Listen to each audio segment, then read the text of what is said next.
Action! Reload, reload, reload. Shoot outside the screen. Yippee-ki-yay!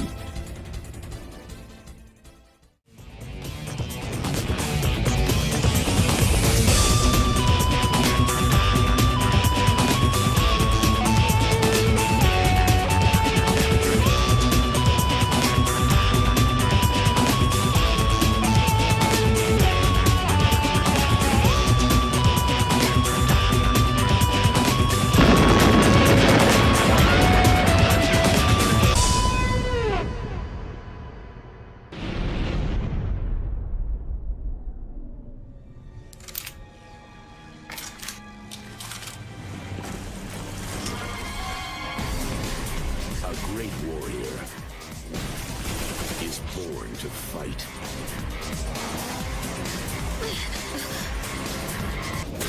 Now, a deadly secret threatens an entire race. The Bioroids will no longer have their way. We can't hold them off any longer!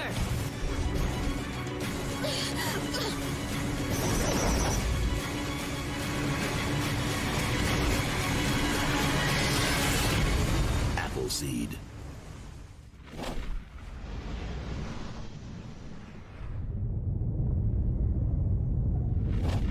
The footage that you see will jump between the three different episodes, or sorry, the three different films. The last one, AppleSeed Alpha, is a lot more recent, and the graphics are a lot more up to date. But it goes from 2005 to I think about 2-3 years ago. So there's quite a difference and a jump in the footage of what AppleSeed should look like. AppleSeed, civilization has been thrown into a third world war. Men and women fight every day and lose their lives in devastated cities for years in the hope to end this war. It is then revealed to Duna Newt, the main character of AppleSeed, that the war she had been fighting in all these years had been long forgotten and it was all meaningless. Everyone had moved on, the people that started the war were either dead or buried, but no one told the fighters, no one told the armies they were still fighting long afterwards. What had happened is the human race had moved away to escape this war, leaving Earth behind, and started a new city in the sky called Olympus. And Dunan is found by these people to sort of explain that you don't need to do this anymore. You don't need to fight every day like you have been. In this new technologically, why do I put words like this that I can't say in my script? Why do I do that to myself? In this new this advanced world of technology, that's what I should have written. I should have written that. Humans were successful in creating what they call a bioroid, which is basically a human clone. They're genetically programmed, almost did it again, for the preservation of Olympus and the survival of the human race. And they do this to try and never suffer from the same war that devastated the planet beforehand. Of course, it doesn't go down that way. The AppleSeed movies I am covering today will be AppleSeed, the 2004-2005 movie, depending on where you were in the region, AppleSeed Ex Machina, and AppleSeed Alpha. They're all based on the manga from the famed creator of Ghost in the Shell. The three films don't fit together really at all, even very loosely if you can draw parallels, but they do have a few constants, and the quality is equally good throughout for cyberpunk action CGI animes based around the time frame that they are. So they all come highly recommended from me. Like you said, the first one does look like a PS2 game because that's kind of where it was when it was first released. So if that's going to put you off, maybe jump to Alpha and then work backwards. It doesn't really matter what order you watch them in. The two main characters are Dunanu and Riarios. Dunan is a beautiful and deadly soldier who can take out complete armies with nothing but a knife. And it's very cool to watch her do that, by the way. And Riarios, who was once Dunan's lover, who was terribly injured and is now permanently inside a cyborg body. Housing tremendous strength and durability, and that relationship keeps the same throughout all three movies. There are animes that will stay timeless forever because they've chosen to do that standard anime style. With this, every time they make a new AppleSeed, it can be difficult to go back to what they had computer generated before. So there's, you know, some of it might not stay timeless. But when it comes out, if you watch an AppleSeed movie at the time of when it comes out, it is very impressive. The kind of technology they use in the movie is generally, you know, state of the art, and it blows your mind at the time. It covers more about what war means, what is human nature, what is freedom, what is a balanced society, belief in peace. It covers all of those kind of aspects. It's basically, it's a bit like I said before, it's a bit like Metal Gear Solid, but without getting too carried away, and benefits from a very good editor.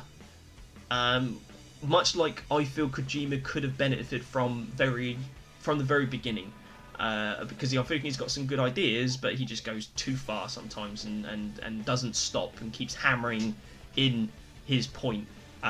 Whereas I find with this it's not. It's got outstanding grounded sci-fi action, a cyberpunk gritty war without the neon glow or goofiness that some of the others have in the genre. And basically come for the gunplay and the action, stay for the sci-fi moral choices, and it won't beat you around the head with it too much. The first one is about Doonan reuniting with Riarios and discovering that the war was all worthless, and she finds Olympus, or rather they find her. And then there's there's a lot of lore to unload on you about the bioroids, about what that means and how humans live with bioroids and what kind of contempt there is between the two, and how, you know, even though they're there for the benefit of the human race, well, you know, how can the human race cope with that they may not be at the top of the food chain anymore. So the first one is all about that, and it's filled with some amazing action scenes for the time, and I still think they hold up, but I don't have a problem with retro graphics. The second one builds more on the first. Things have looked a little better. The action scenes are a little bit more sharper, but there's a lot less story, a lot less lore. They just kind of go, well, I've established everything already, so now we'll move on with a different adventure in the world of AppleSeed, so we don't have to keep, you know, hammering home to you what's going on. And the final one is almost like a reboot or a retelling, which is a lot more based on the original manga way back in the 80s, where it's Riarios and Doonan on Earth before they found Olympus, and it's a lot more gritty. And I mean, if you're going to be closer to Metal Gear on that one than you are on any of the others, because of the way it's shot, because of the way the technology is portrayed and everything else. So yeah, which is the one you have to look at now. That's that one there. There is also a series called AppleSeed 13, and that's garbage. It's, I think, one season, and nothing happens in it. It doesn't really fit into anything exciting, and it might as well be 13, you know, or I think it's 13 episodes. I couldn't even get through it because it was so boring. It's basically all the stuff that they maybe didn't want to put in the movies, and it's just like watching filler for a whole season. So if you're going to watch AppleSeed, don't watch that, in my opinion. And the story, I think, is good. The thing about the story, Vargas, is, like I said, it covers a lot of, well, it's going to be strengths and weaknesses. It's only got an hour and a half, and it's edited that way, so they'll put a little bit of a story plot in there, or some moral choices for you to think over, but it don't dwell on it too much. And sometimes it could be criticised for not going into that subject that much, because it doesn't have time to, because it's only got an hour and a half. But at the same time, a lot of those concepts, although they covered a lot in sci-fi, they are normally a lot broader because of the complexities of them. So you either have to watch a big series, or a 3-hour film, or a 50-hour game that could be 20. You know, something like that, to sort of get those concepts across. And they can be, for people who just want to get to the action of the sci-fi style, be a bit daunting. I use Matrix as an example. I think Matrix is a fantastic trilogy of films, and I love them very much. But the only way I got to that point is because I watched Animatrix. I watched behind-the-scenes documentaries. I bought the big box set that taught me everything that I didn't quite understand when I watched it in more depth, and all the little nuanced parts that are difficult to pick out. And then when I sit down with someone and tell them what I found, they tend to go, actually, that's kind of cool. I kind of like Matrix now. Obviously not everyone. Some people have watched the same content as I have and thinks they are a bloated mess. I'm not going to deny that they are. I think we all like our own bloated messes from time to time. But if you like the idea of the Matrix or Metal Gear, but don't want, again, to put up with the constantly beat around the head, look how edgy I am kind of mentality that sometimes it does, or how forward thinking, how intelligent I am, then AppleSeed might be a good sort of in-between where it touches on these subjects but don't get ruled by them. This is where I sort of rank the AppleSeed trilogy of films as a whole, and that's kind of how I rank them, not individual films. So if one film brings them down, then they all get brought down. So The Commitment is only 3 movies. I wouldn't worry watching the anime series because it's terrible, and it's terrible because it doesn't do anything. It doesn't make it. It just exists, and the graphics are terrible, even more so than what potentially the first one could be for you. So stay away from AppleSeed 13, in my opinion. But the 3 films, as they are still really good action films. As for the pace, there is a lot going on in each of these movies. You do wish sometimes the action scenes would stay around for a lot longer, or I felt they did. Whereas because of the graphics and the way they want to portray it, one massive punch from Riario, say, will be in slow motion, so you see every little aspect of it in a full 360 motion.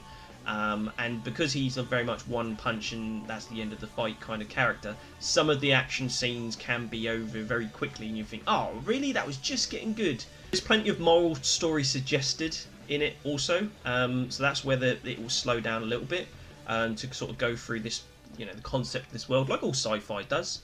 So it's not all sort of heavy action all the time, but then again, it doesn't go as far as things like I said, The Matrix or Metal Gear, where it keeps beating home its story and how advanced it is and how interesting it is, and you're like, yeah, I get it, can we move on please?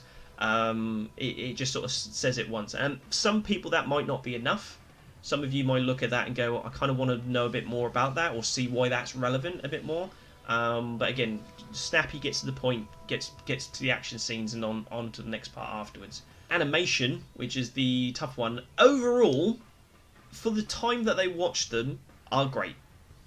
The first one does look like and I've written it in my script, Ash, so I totally agree with you. The first one does look like a PS2 game. A very impressive PS2 game, but a PS2 game nonetheless. As the movies go on, they get a little better, a little bit more impressive. The second one is more or less the same for the first, because it followed on a few years afterwards, so there are some advances to it. But the newest one, Alpha, is very impressive, and I haven't seen a better looking movie since I'm going to say Advent Children. There's probably be a better example in there, but the facial expressions, the movement, the dust clouds, when the tanks fire, when the robots get broken, the explosions, all of it just looks like lovely, brilliant stuff. So overall, I do think they are very impressive looking movies, with the caveat that you have to put yourself in the time when they were released. Voice acting, it's a little inconsistent throughout the movies. It's never bad, but it's not outstanding either. The most jarring thing is that they don't keep the same voice actors for each film, and that's not a problem if you watch one film on its own. But when you watch them back to back, it can be very confusing, and I'll explain why. Riarios is the best example of this. In the first film, he's very stoic, very kind of one line, he doesn't talk much.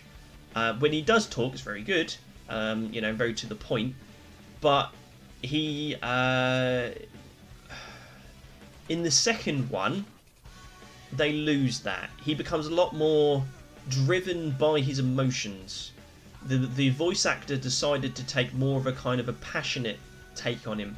So that stoicness, that kind of one-liner kind of style that he had in the first one, melts away into this kind of like robot, man inside of a robot, like, who am I? Where's my humanity? Kind of hero. So on repeat viewing, that's fine. I got over it. But the first time I watched the second movie, I just could not let go of the fact that this voice actor had decided to do something completely different with Riarios in number 2, and it's like I loved him so much in the first one, and it wasn't the same character. So prepare yourself for that. But once I got over that, once I got over myself and my complaints, the second one is a good movie. And again in the third, they change again. Another example of that is Doonan, one of those characters where surely she's a little girl, she can't do that, and then she proves them wrong. And her character doesn't really sort of progress throughout the 3 movies, again because of the interpretation of the films. But if you just take them as individual movies, then the character's perfectly fine. In one movie, she'll be very naive. She'll be kind of like nothing but the fights. Doesn't quite understand how to interact with people. In another movie, she's more sort of like a party girl, someone who likes a good time. Although she's still a bit awkward because she's a tomboy, she still can sort of dress to impress and things like that. And then in Alpha, especially, she's very much, like I say, a rough and tumble kind of army brat kind of type character, but doesn't go into that. This is the way to put it. She comes across a lot older in the Alpha movie, even though timeline-wise that should be before all the others. Whereas in the first 2 movies, she comes across as a lot younger. And her maturity changes throughout, so that can be a bit jarring as far as the voice acting goes, and that happens to all characters. All the characters change very much, and the voice actors do something very different with them. So if that puts you off, that will be something you'll have to sort of brace yourself for. But if you take them as individual movies, maybe even watch them with a big gap in between, you probably won't have too much of a problem with the overall experience. The ending cinematics, or rather the ending sequences, because it's a movie, are always a feast for the eyes. They blow you away. These giant walking mechs, or massive fighting battles inside of arenas with giant mechanical monsters, or flying about on jetpacks, and the mechs that they fly around with, or even if it's just a massive fight, with explosions and stuff. It's a real feast for the eyes. It's a tremendous end sequence, regardless if you thought the story was rubbish or whether you didn't like the rest of the movie. If you just watch an AppleSeed end sequence, you're generally going to be impressed. I'd be very surprised if anybody went away after watching this show to watch an AppleSeed and then they weren't impressed with the ending, if nothing else, because they are tremendously great. I think sometimes not having any surprises or a cliffhanger ending will also allow you to enjoy the film as it is. Robin Williams was a big fan of the first one. Was he? Did not know that. Did not know that at all. So that's AppleSeed. There are a couple of people in the chat who've seen AppleSeed. It was one of the first big motion pictures I watched of anime. Like at the time of its release. I watched a lot of things a bit later that have been out in America for a long time, but AppleSeed I kind of watched as it came out. And I just missed it in cinema actually, because there was like 1 or 2 showings, but then I quickly rushed out and got it on DVD shortly after. So yeah, I really enjoyed it. I thought AppleSeed's really good, and it's that kind of sci-fi that I enjoy the most when it gets into that gritty realism that Metal Gear and things sort of tend onto. So hope you enjoy that. 9, 8, 7